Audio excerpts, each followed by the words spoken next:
Weeks after the eSwatini palace banned protests and the promise of dialogue follows the intervention of African mediators, locals are still disgruntled by the poor state of living and the poor economy. Lack of jobs and high cost of living have been blamed among other issues like poor governance for the deteriorating living conditions in the country. I make around $70 a month, and sometimes I have to repay some debtors and home because of some debts that I have incurred and have to feed my children. He doesn't care about us. He only collects the money for himself and her family.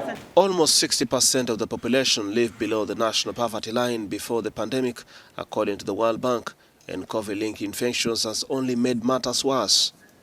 It's a culmination of various dynamics: poverty, underdevelopment, as well as, I think, the effects of COVID also, nakedly exposes this system to be not caring and not for the people.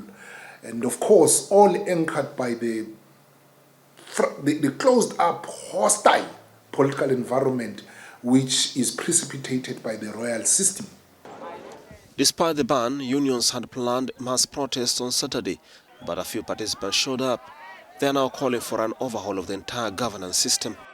We now need a new leader, not the king. Maybe the Democrats, because a Democracy, we have something to say if we don't like what happened. Mswati, who succeeded his revered father Sobhuza II in 1986, has been accused of draining public coffers. The 53-year-old monarch annual salary paid by government was last reported at around $60 million.